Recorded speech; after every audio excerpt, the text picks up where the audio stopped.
Hey friends, and welcome to this video. Today I thought I would just make a nice chill sitting down video where we just talk about mental health, and today I thought we could discuss little things you can do to just make your life a bit better. At some point in my life I felt like crap and I was very depressed and I was struggling with severe anxiety, and although I still feel like crap half the time, I have found some little things I can do to just feel that tiny amount better. These aren't big life-changing things, at least I don't think that they are, but they really do make a difference. So let's start with the beginning of the day.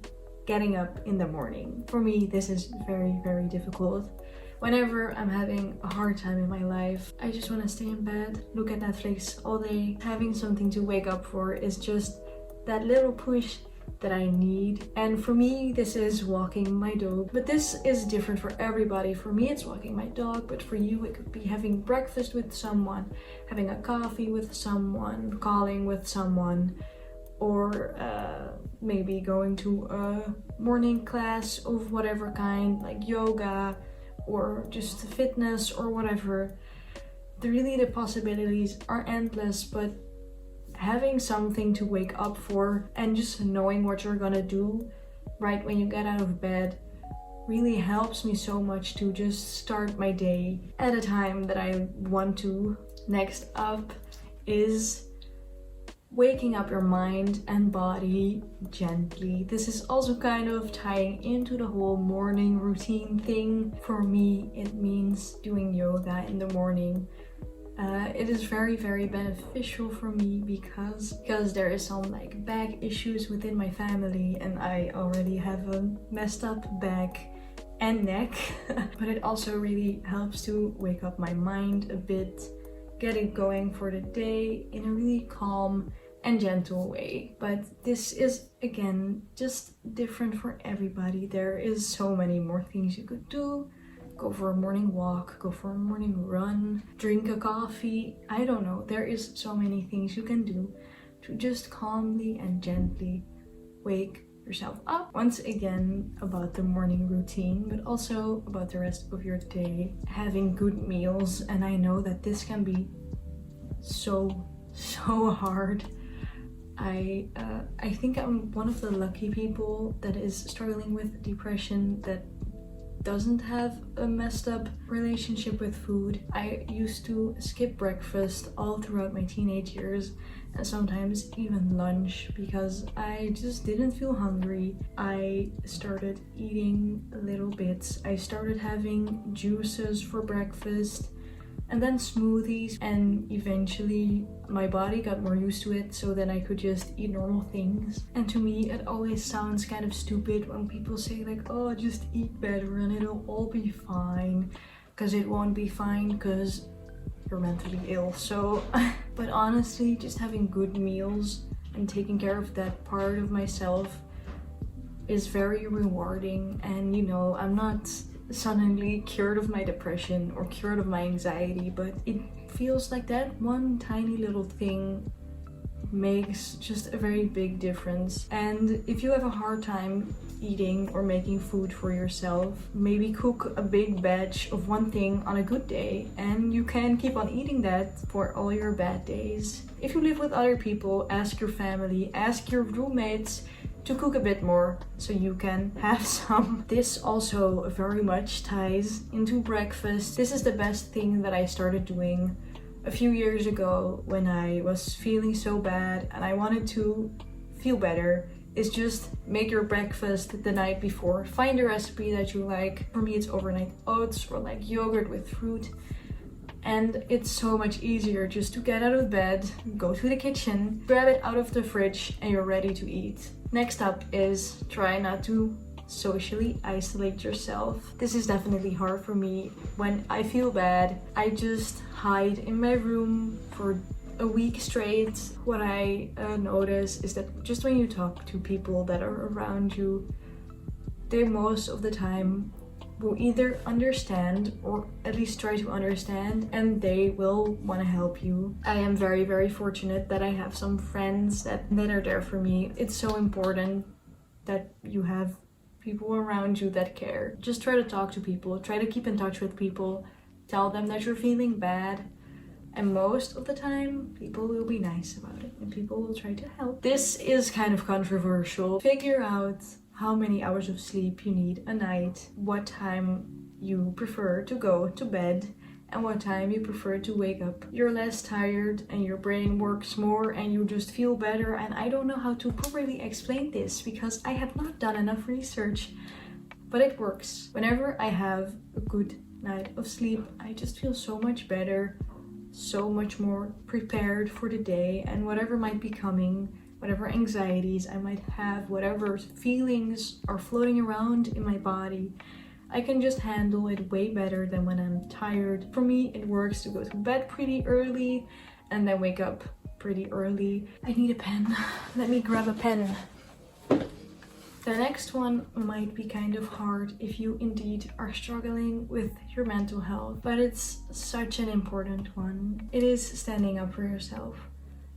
Whether that is in a professional setting or a private setting or at school. For me, this was in high school where I really learned that this was what I needed to do. It actually took me 7 years to graduate high school instead of the usual 5 in my country. And whenever I meet new people or talk to people about it, I always say, oh, I'm not proud of it either. But honestly, I am very, very proud of myself. And because my mental health was just so bad in high school, I hated it. I hated being around so many people. I hated the pressure. And in retrospect, I'm so happy that I stood up for myself and I stood up for my mental health and for what I needed. Because yeah, it sucks that it took me 2 years longer, but in the end I did make it. But you could also stand up for yourself in a sense that maybe people want you to do something. Maybe your boss or your teacher or your friend or your mom or whoever. Just tell them, hey yo, I can't do this right now because of my mental health. Please learn to stand up for yourself and learn to say no. Sorry if the angle slightly changed, my storage was full. This is a very good segue to the next point, which is asking for help. You can do this in regards to the last thing that we talked about, standing up for yourself, but you can do this in every part of your life. If you are too scared to do something, or if you're too scared to call someone or whatever, or if you're too scared to go to therapy, ask someone for help. It might be hard, but it's so worth it. It might feel like it's not the case, but there's definitely people in your life around you that truly just want the best for you. And they will help you, they will guide you, they will hold your hand while you go and fix yourself or go and do that thing that you've always been afraid of, or go and call that person. Trust me. And once again, if there's no people like that in your life, you need new people in your life. The thing that I've recently learned is that it's okay to take breaks. I used to work and work and work until I was dead. Then I would just be in my bed for 5 hours. One of the best tips that I have for you, allow yourself to take breaks. If I'm working and if I start to feel stressed, or if I'm doing anything and I start to feel overwhelmed, I just take a break. Breaks can be totally different for everyone. Having some food, having some tea, going for a walk, cuddling with your pet, talking to a friend. What I usually do is I have a little dance break. Whenever I'm working and I start to feel that I'm getting bored or distracted, I just have a little dance break in my room, and it's 1 or 2 songs and then I feel better again. And sometimes when I get really, really overwhelmed because of whatever reason, I'll just go back to bed for half an hour and I will just lay down and I will just either listen to music or a podcast. And I'm so glad that I found out that breaks are okay, because I used to overwork myself quite a bit. Okay guys, I'm quickly just jumping in here to talk about one of the tips that I forgot to talk about. My therapist actually put me onto this one, and it is having a gratitude journal. Whenever I thought of a gratitude journal, I thought of those like big bulky projects where you had to like write down 20 pages a day. But then my therapist gave me some homework and she said, I want you to write down 3 things that you are thankful for every day. So 3 things, that is not that much. doesn't take that long. And it's actually very nice because I've noticed that I'm in the day just looking for little things that make me happy and just make me thankful to be in this beautiful world. It's just 5 minutes at night at the end of your day, and it makes such a difference. And now we're just going back to the regularly scheduled video. And then we've arrived at the last tip from me to you. Please be kind to yourself, because I don't know what you're going through. I don't know why you are feeling this way, but it is so important that you're kind to yourself and that you have some compassion. Because just ask yourself this question: if you met yourself on the street or wherever, would you be as mean to that person as you are to yourself right now? You deserve at least one sweet, kind, compassionate person in your life. And that person should be you. Right now, you are going through it. You are having a hard time. You shouldn't be angry at yourself, because then you're probably only gonna feel worse. Allow yourself to feel like this, and allow yourself to maybe be slower or worse at things or whatever, because you're having a hard time. And there's nothing wrong with that. I know how much it sucks to be struggling, and I know how much it sucks to just have all of this stuff inside of your head, but I promise you, I'm getting super sappy.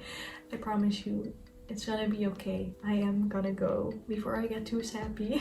As always, I really hope that you enjoyed watching this video, and yeah, I hope that I helped you in some way. If you liked this video, please make sure to leave it a like and comment if you want. And if you want to see more of me, you can subscribe to the channel. I would absolutely love to have you here. I hopefully will see you next week. Bye!